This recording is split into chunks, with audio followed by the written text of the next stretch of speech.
Hello दोस्तों, स्वागत है आपका the vision UP PCS channel में। मेरा नाम है शिवम चहल। जिन लोगों ने भी मेरे चैनल को सब्सक्राइब नहीं किया है तो प्लीज़ सब्सक्राइब कर लीजिए मेरे चैनल को और बेल आइकन को जरूर प्रेस कर लें, जिससे आगे आने वाली सारी वीडियो आपको आसानी से मिल जाए। दोस्तों, एसीएफ के एग्ज़ाम 2017 की स्ट्रेटजी क्या रहनी चाहिए हमारी, और कट ऑफ क्या जाएगी, क्या पैटर्न है, इसके बारे में हम बात करेंगे। और नीचे डिस्क्रिप्शन में एक फेसबुक का जो ग्रुप बना रहा हूँ इसके लिए, तो उसका लिंक मैं नीचे दे दूंगा। अब जिन लोगों को ऐड होना है ऐड हो जाइए, क्योंकि इसमें इन्वायरमेंटल साइंस और हॉर्टिकल्चर इन दोनों के नोट्स जो हैं मैं वहाँ पर डालूंगा। तो जो लोग नोट्स लेना चाहते हैं और ऐड होना चाहते हैं ग्रुप में, वो ऐड हो सकते हैं। उसका लिंक मैं नीचे दे दूंगा। तो चलिए दोस्तों, शुरू करते हैं। वैसे तो सिलेबस सभी लोग देख चुके होंगे, लेकिन एक बार हम फिर से देख लेते हैं। प्री के एग्जाम की बात करेंगे तो पहला सामान्य अध्ययन यानी कि जीएस का जो पेपर होगा, पहला 2 घंटे का पेपर होगा और 200 नंबर का ये पेपर है। आपको इस पेपर में जो है 150 क्वेश्चन मिलेंगे, ठीक है, और ये होंगे 200 नंबर के। अगला है सेकंड पेपर होता है जो, ठीक है, एप्टीट्यूड टेस्ट वाला, सी सेट वाला, 2 घंटे का ही है, 200 नंबर का है, लेकिन इसमें जो है ये क्वालिफाइंग है। 33% आपको नंबर लेके आने हैं। उसके बाद में जो है सेकंड पेपर के मार्क्स जो है आपके जुड़ेंगे ही नहीं। पूरी लड़ाई जो है फर्स्ट पेपर की है। अगला देखते हैं मुख्य परीक्षा में क्या होने वाला है। देखिए, पहले एक बात बता दूं, पहले इस एग्जाम जब ये हुए हैं, पहले जब भी, तब 2009 में हुआ था, फिर ये पिछले साल हुआ था। तो इससे पहले क्या होता था, इसमें प्री नहीं होता था, डायरेक्ट मेंस होता था। सेम यही पैटर्न हुआ था 2013 से पहले। आईएएस के एग्जाम जब होते थे तब सिर्फ सिविल सर्विस का एग्जाम होता था, उसके साथ इंडियन फॉरेस्ट सर्विस का एग्जाम नहीं होता था। लेकिन 2013 से ये पैटर्न में बदलाव किया गया। सिविल सर्विस का एग्जाम और इंडियन फॉरेस्ट का एग्जाम एक ही दिन होता है, एक ही पेपर होता है, सेम। ठीक है। पहले क्या होता था, आईएफएस जो इंडियन फॉरेस्ट सर्विस होता है, उसकी कॉपी करीब लिखते थे 1 लाख 1.5 लाख लोग जो है उसका मेंस देते थे। उस चीज में क्या होता था, बहुत ज्यादा टाइम लगता था इतनी कॉपी चेक करने में। फिर उन लोगों ने, जो इस कमेटी ने सुझाव दिया कि क्यों ना हम यूपीएससी के साथ इसका, क्योंकि इंडिया में सिर्फ दो ही सर्विस जो होती हैं वो कैडर वाइज जो है अलॉट होती हैं। दो नहीं, 3 होती हैं, सॉरी। आईएएस, आईपीएस और आईएफएस, यानी कि इंडियन फॉरेस्ट सर्विस। तो इंडियन फॉरेस्ट सर्विस जो होती है वो कैडर वाज अलॉटेड होती है। तो फिर गवर्नमेंट ने ये डिसाइड किया कि क्यों ना हम इसको सिविल सर्विस के साथ डाल दें, एक ही दिन एग्जाम हो जाया करेगा। और जो है उसके बाद में हम जो लोग लिखेंगे वो कम एग्जाम लिखेंगे। वही सेम पैटर्न जो है इस बार अप्लाई कर दिया गया है। इंडियन फॉरेस्ट सर्विस तो ये नहीं है, लेकिन एसीएफ का एग्जाम है। सेम वही चीज जो उन्होंने कर दी है। पीसीएस का जो पूरा पैटर्न है आप देख सकते हैं, 2 वैकल्पिक विषय भी हैं, 2 जीएस के पेपर भी हैं, हिंदी का पेपर भी है, निबंध भी है और साथ में उसकी प्री भी है। तो एक तरह से पूरा पीसीएस का एग्जाम हो गया ये। पहले इतना सब झालमेल ये होता नहीं था, लेकिन पहली बार ये लोग करा रहे हैं, तो जाहिर सी बात है पहले से ये एग्जाम थोड़ा हार्ड हो गया है। और उन लड़कों के लिए जो, या और भी जो लोग तैयारी कर रहे हैं उनके लिए, जो कैंपस से तैयारी कर रहे हैं, ठीक है। जैसे कैंपस का नाम मैं ले दूं आपका, तो अगर आप कहीं पर किसी जो है यूनिवर्सिटी के में पढ़ रहे हैं, ठीक है, आप कहीं रह रहे हैं, जैसे आप सीएसए हो गया, चंद्रशेखर आजाद यूनिवर्सिटी कानपुर हो गया, नरेंद्र देव फैजाबाद हो गया, सरदार वल्लभ मेरठ हो गया, और भी इलाहाबाद यूनिवर्सिटी हो गया, बीएचयू हो गया। तो यूनिवर्सिटी कैंपस के जो बच्चे हैं जो सिविल सर्विस एग्जाम ज्यादातर नहीं देते रहते हैं, उनके लिए थोड़ा मुश्किल हो गया है, क्योंकि इससे पहले एग्जाम होता था, डायरेक्ट मेंस होता था, ठीक है।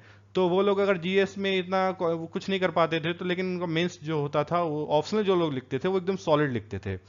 सिविल सर्विस में जो स्टूडेंट हैं जिनका, जैसे मेरे ही एग्रीकल्चर है, ठीक है, लेकिन मैंने एग्रीकल्चर जो है ऑप्शनल नहीं लिया हुआ है। ऐसा होता है सिविल सर्विस में, बहुत से लोग होते हैं जो साइंस बैकग्राउंड के हैं, ठीक है, और भी हैं, बीटेक वाले हैं, तो उनका क्या होता है, अपना जो ऑप्शनल होता है, जो अपना ग्रेजुएशन करे होते हैं, जो अपना बीटेक वगैरह किए हुए हैं, तो वो लोग क्या करते हैं, सिविल सर्विस में अपने वो सब्जेक्ट नहीं रखते, तो अपने सब्जेक्ट से थोड़ा लीक से वो हट जाते हैं। लेकिन वही बात है, जब ये एग्जाम लिखने की बात आती है तो वही अपने सब्जेक्ट पे जाना पड़ता है, तब वो थोड़ा यहाँ पर कमजोर पड़ते हैं। तो उस चीज का जो वेटेज है इस बार सिविल सर्विस की जो स्टूडेंट हैं जो तैयारी करते हैं, उनके पक्ष में ये एग्जाम जाता दिखाई दे रहा है फिलहाल अभी तक। तो आगे बात होती है कि इसमें सामान्य हिंदी का जो 3 घंटे का एक पेपर होगा, और उसमें जो है ये रिटन एग्जाम होगा, मल्टीपल चॉइस नहीं होगा, और ये 200 नंबर का होगा, ठीक है, 3 घंटे का होगा, याद रखिए। दूसरा है वही जीएस का पेपर जैसे सेम प्री में होता था वही यहाँ पर आ गया है मेंस में, इसी तरह से ये दोनों एग्जाम होंगे। फर्स्ट पेपर के जीएस में जो मैटर था उसको थोड़ा 50-50% ये लोग साइड डिवाइड कर देंगे, और सेम जो यूपी पीसीएस का सेकंड पेपर होता है मेंस का, सेम मेरे ख्याल से वही रहना चाहिए, और शायद वही इसका जो है सब कुछ होगा इसमें। तो वही है, सेम है उसकी तरह, 2 घंटे का है और 200 नंबर का ये होगा। अब वैकल्पिक विषय यहाँ पर आपको जो है दे रखा है, इसमें 2 वैकल्पिक विषय आपको लेने होंगे और उनके 2-2 पेपर होंगे, यानी first paper second paper, first paper और सेकंड पेपर, और ईच पेपर जो होगा वो 200 नंबर का एक पेपर होगा, यानी कि कुल मिला के 800 नंबर के आपके ऑप्शनल ही होंगे टोटल।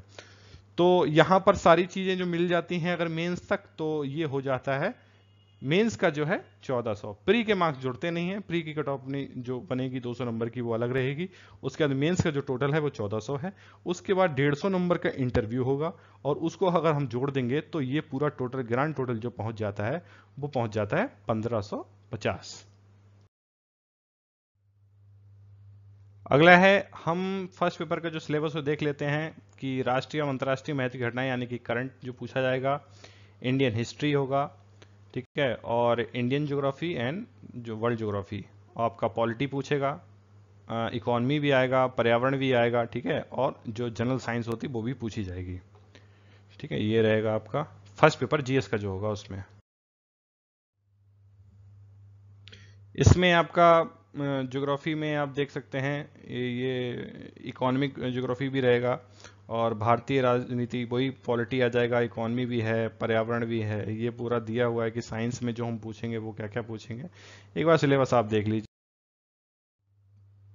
पेपर 2 जो क्वालिफाइंग होगा उसमें कॉम्प्रिहेंशन पूछा जाएगा, और संप्रेषण भी आएगा, तार्किक एवं विश्लेषण योग्यता, निर्णय क्षमता, बौद्धिक योग्यता।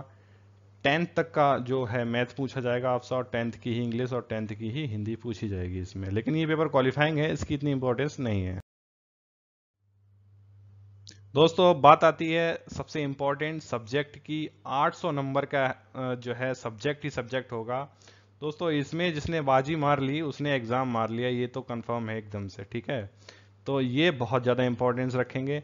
16 सब्जेक्ट हैं, आपको 2 चूज करने हैं, ठीक है। तो जैसे कि मैं अपना अगर बताऊं तो मैंने 2 चूज किए हैं। एक किया है मैंने पर्यावरण विज्ञान, ठीक है, और दूसरा मेरा जो है उद्यान विज्ञान, ठीक है। तो मैंने इन 2 को चूज किया है, इन्वायरमेंटल साइंस एंड हॉर्टिकल्चर को। और इसमें जो है मैं जो अपने वीडियोस डालूंगा, मैं इन्वायरमेंटल साइंस और हॉर्टिकल्चर इन दोनों को कराऊंगा पूरी तरह से। मेरे पास जो है मैं नोट्स भी एक टीचर हैं उनसे बात किया मैंने, अगर वो बना सकते हैं तो उनका जो नोट्स जिनको लेना हो वो ले सकते हैं। तो कोशिश करूंगा मैं जल्दी से जल्दी इसको रेडी करने की।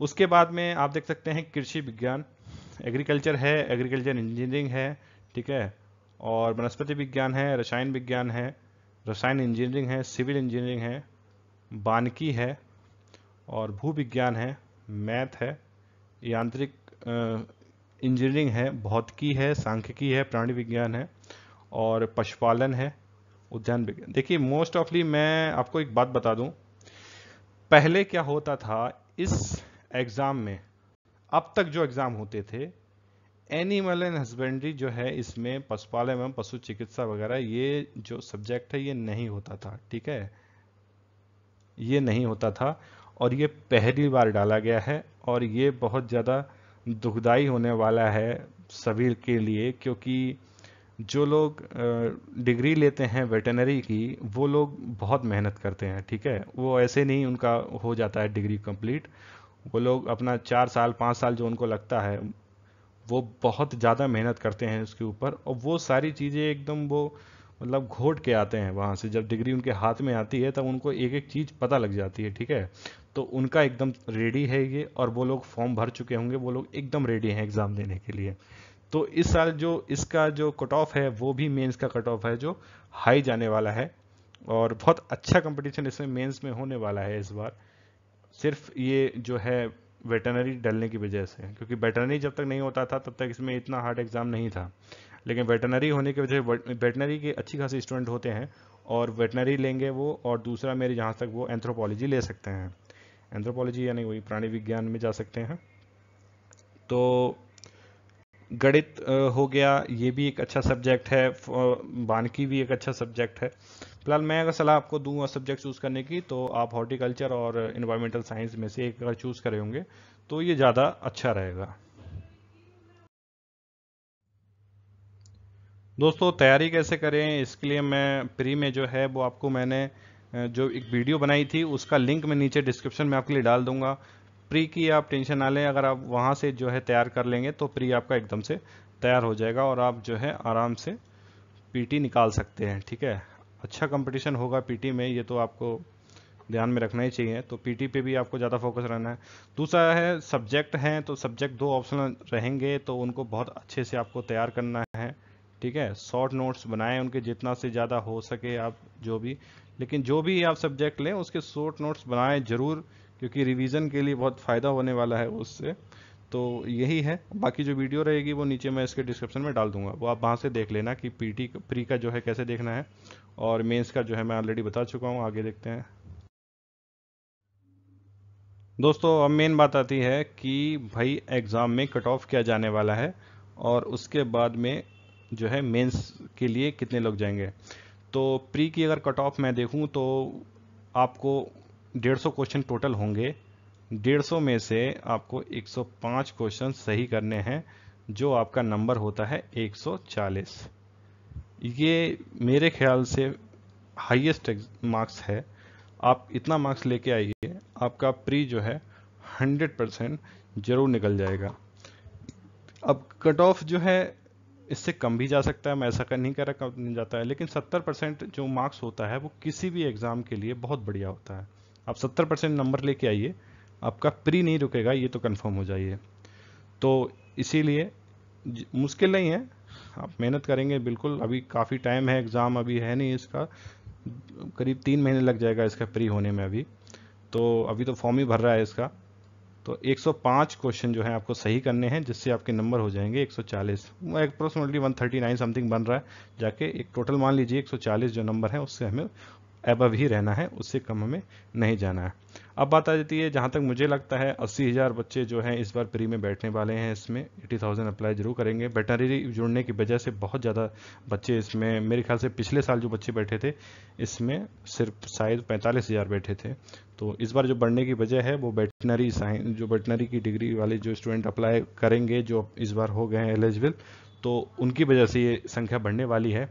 अब देखिए ये 80,000 बैठेंगे, इस 80,000 में जो लोग प्री निकाल के जो लोग मेंस देंगे वो उनकी संख्या 2500 से 3,000 से ज़्यादा नहीं होगी। जबकि पहले ये एग्ज़ाम जो मेंस लिखते थे लोग वो 40 से 45,000 लिखते थे। तो यहाँ भी वही होती थी, कॉपी बहुत ज़्यादा होती थी, टाइम लगता था कॉपी के चेक होने में। तो इसलिए इसमें प्री भी डाल दिया गया ताकि कॉपी कम रहे, और जो जो लोग मेंस लिखें उन्हीं की कॉपी जो है आसानी से जल्दी चेक हो जाए और हम जल्दी से रिजल्ट दे सकें। ये संख्या मैं एक एजम्पशन करके लिया हूँ। मान लीजिए 150 पोस्ट हैं, तो 150 पोस्ट का आप 18 गुना लगाएंगे तो करीब वही आपको 2500 से 3,000 के बीच में मिलेगा। अगर मैं ये नहीं कह रहा इतने लोग पास होंगे, लेकिन इससे कम भी पास हो सकते हैं। हो सकता है मुश्किल से 1,000 लोग ही मेंस लिखें, या 1,500 या 2,000 ही लिखें, लेकिन एक मोटा मोटी आइडिया लगा के मैं मानता हूँ कि हाँ 2500 से 3,000 के बीच में हो सकता है लोगों को बुलाया जाए मेंस लिखने के लिए।